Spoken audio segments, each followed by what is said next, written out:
ओम श्रीं ह्रीं श्रीं कमले कमलालये प्रसीद प्रसीद। ओम श्रीं ह्रीं श्रीं महालक्ष्मी नमः।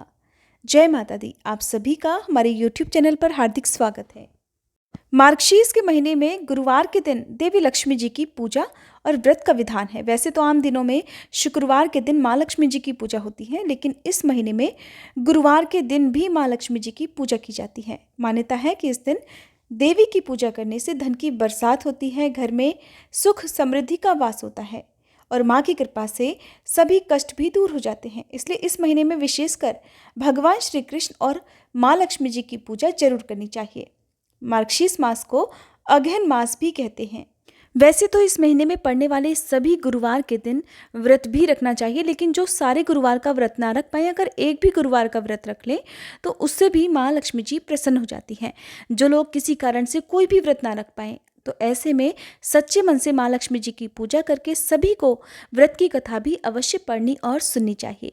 और आज की इस वीडियो में आप सुनेंगे माँ लक्ष्मी जी की पौराणिक व्रत कथा। इससे पहले मैं आपको बता दूं कि हमारे चैनल पर हर दिन आप मार्गशीर्ष मास महात्म्य की कथाएं और भागवत कथा भी सुन सकते हैं। अगर आपने इन कथाओं को नहीं सुना है तो प्लीज जरूर सुनिएगा।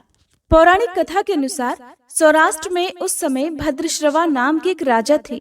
वे बड़े पराक्रमी राजा थे। 4 वेद, 6 शास्त्र और 18 पुराणों का उन्हें भली भांति ज्ञान था। उनकी रानी का नाम सुरत चंद्रिका था। रानी दिखने में सुंदर सुलक्षणा थी, पतिव्रता थी।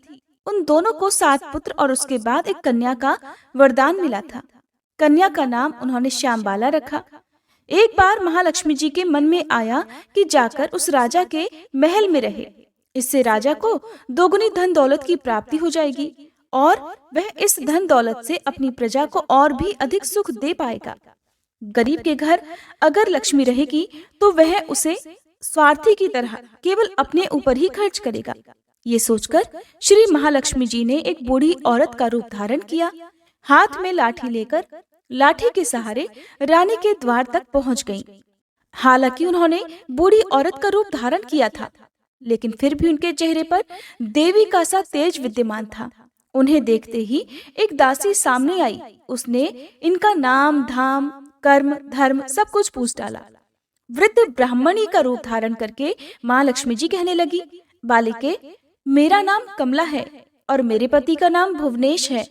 हम द्वारिका में रहते हैं। तुम्हारी रानी पिछले जन्म में एक वैश्य की पत्नी थी। वह वैश्य बहुत गरीब था।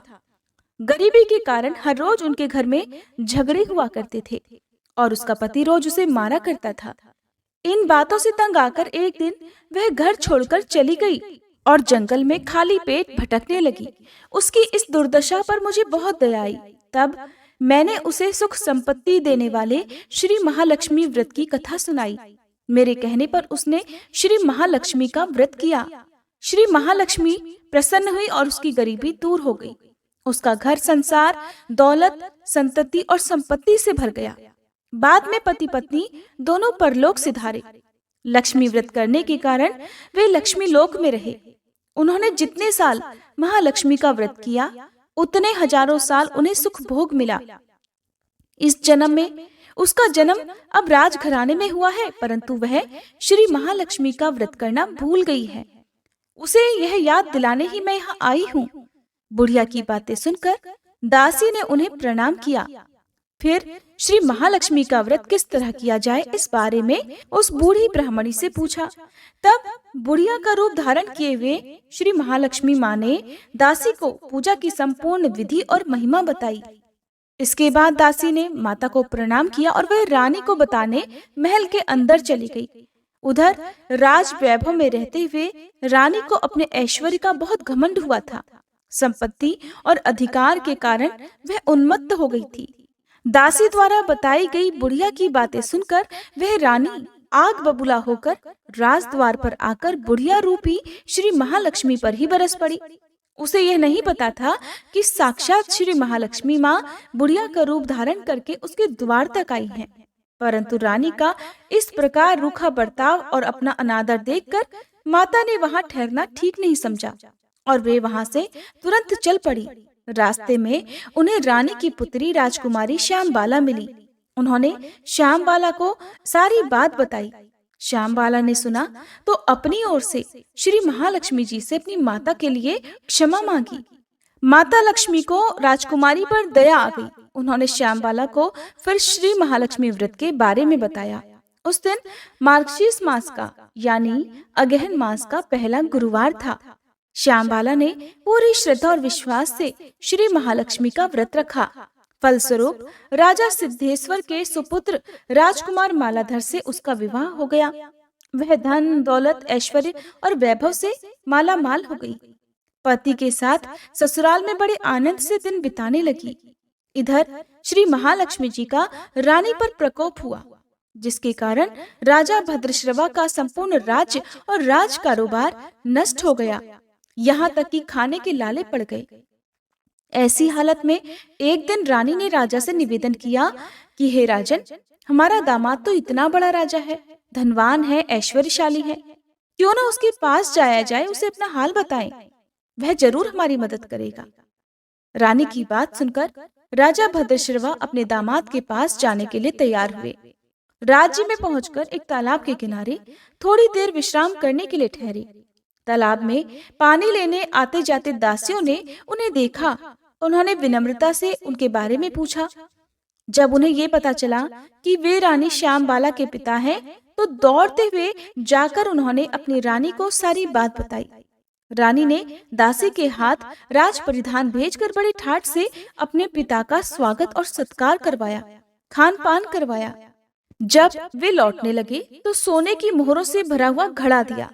राजा भद्रश्रवा जब वापस अपने महल में लौटे तो उन्हें देखकर रानी सूरत चंद्रिका बड़ी प्रसन्न हुई। जैसे ही उन्होंने सोने की मोहरों से भरे हुए घड़े का मुंह खोला, पर हाय भगवान, घड़े में तो धन के बदले कोयले भरे हुए थे, और यह सब श्री महालक्ष्मी जी के प्रकोप से हुआ था। इसी प्रकार दुर्दशा में उनके कई और दिन बीत गए। इस बार रानी खुद अपनी कन्या के पास गई। वह दिन अगहन मास का अंतिम गुरुवार था। श्यामबाला ने श्री महालक्ष्मी जी का व्रत किया, पूजा की और अपनी माता से भी व्रत करवाया। इसके बाद रानी अपने घर आ गई। श्री महालक्ष्मी जी का व्रत रखने पर उसे फिर से अपने राजपाट, धन दौलत और ऐश्वर्य की प्राप्ति हो गई। वह फिर से सुख, शांति और आनंदमय जीवन बिताने लगी। कुछ दिनों के बाद राजकन्या श्यामबाला अपने पिता के घर आई। उसे अपने घर आई देखकर सूरत चंद्रिका को पुरानी पिछली बातें याद आ गई। वह सोचने लगी कि जब उनकी दुर्दशा हुई थी तो कैसे उनकी पुत्री ने अपने पिता को घड़ा भरकर कोयला दिया था और कोई मदद ही नहीं की थी। तब जैसे ही श्यामबाला अपने पिता के घर में आई, उसका कुछ भी आदर सत्कार नहीं किया गया, बल्कि उसका अपमान किया गया, और उसने इस बात का बुरा भी नहीं माना।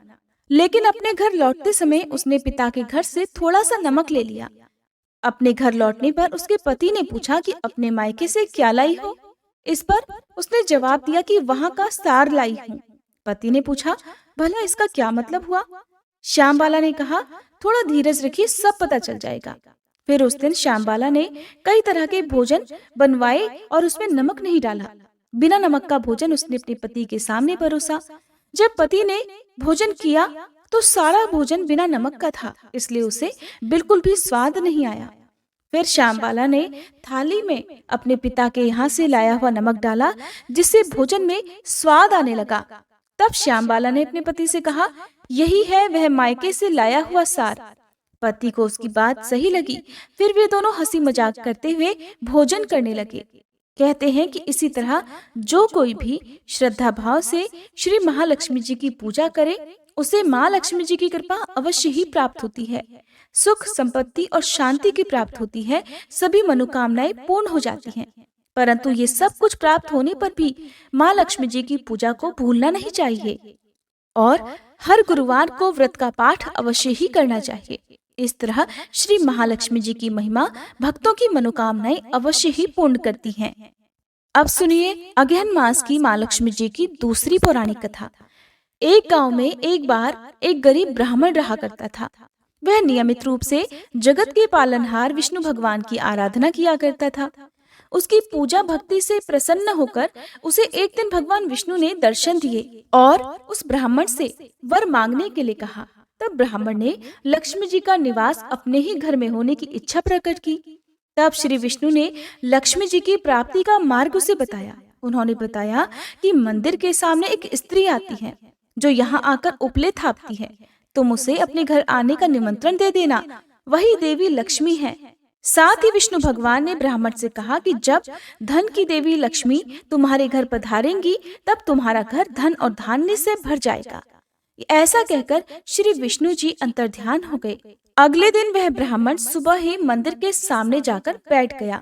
लक्ष्मी जी उपले थापने के लिए आई तो ब्राह्मण ने उनसे अपने घर आने का निवेदन किया।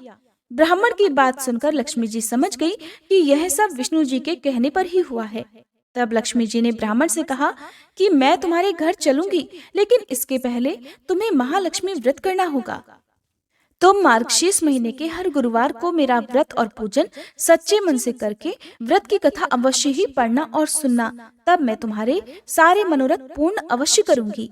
तब ब्राह्मण ने देवी के कहे अनुसार मार्गशीर्ष मास के गुरुवार को व्रत और पूजन किया और देवी को उत्तर दिशा की तरफ मुंह करके पुकारा, जिसके बाद माँ लक्ष्मी जी ने उस ब्राह्मण के घर में धन धान और सुख संपत्ति के भंडार भर दिए। इस प्रकार मार्गशीर्ष मास के गुरुवार के व्रत के प्रभाव से वह ब्राह्मण अंत समय में बैकुंठ लोक को गया।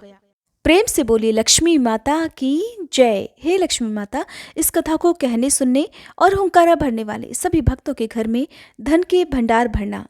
अगर ये वीडियो आपको पसंद आई हो तो वीडियो को लाइक जरूर कीजिएगा।